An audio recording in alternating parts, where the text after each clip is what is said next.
që nga java e ardhshme, qytetarët e komunës së Ferizajt do të kenë mundësi të nënshtrohen procesit të legalizimit.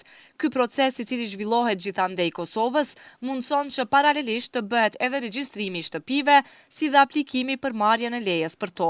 Në një konferencë me gazetar, drejtori i urbanizmit Faj Grajinca tha se deri tash komuna ka regjistruar 26.000 objekte, ndërsa afati për këtë regjistrim është deri në muajin qershor. Për të legalizuar një objekt, ai duhet të jetë në regjistrat tonë, në regjistrat e ndërtuar pa leje. Nëse ata nuk janë në regjistrat tonë, ai nuk mund të legalizohet.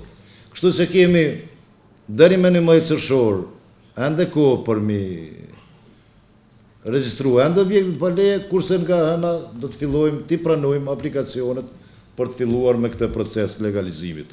Unë mendoj se është një proces i rëndësishëm, proces i cili do të sjellë të hyra komunës. Mendoj se shumica e objekteve do të legalizohen, në veçanti në përfshatra. Prandaj ju bëj apel të gjithë atyre banorëve që jetojnë në zonat rurale që të vinë dhe të aplikojnë, për arsye se përfitimet janë të shumanshme. Objekti i tyre do të regjistrohet në pronën e tyre, shtëpia në rastin konkret dhe objekte tjera përcjellse, dhe do të figurojnë në regjistrat e katastrit dhe më pastaj atë pronë, po mendoj apo atë shtëpi mund ta përdorë qytetari si hipotekë në bankë për kredi dhe për qëllime të tjera. Grajinca tha se nga ky proces, pos përfitimit që ka komuna, do të përfitojnë edhe qytetarët. Sipas tij, tarifa për legalizim të objektit është 2.8 euro për metër katror. Legalizimi kërkon që secili qytetar të aplikojë, për arsye se secili qytetar duhet të sjellë një varg dokumentash, certifikatin e pronës, duhet ta ketë një projekt shtëpisë.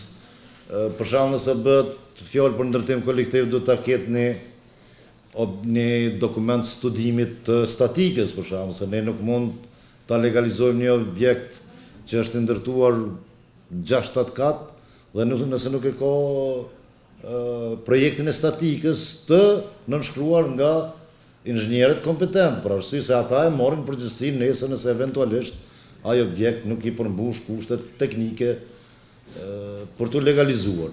Procesi i legalizimit të objekteve pa leje ishte paraparë që të fillonte nga shtatori këtij viti. Mirëpo, për shkak të rëndësisë që ka, Ministria për Planifikim Hapësinor, përmes një udhëzimi administrativ, ka mundsuar përshpejtimin e tij.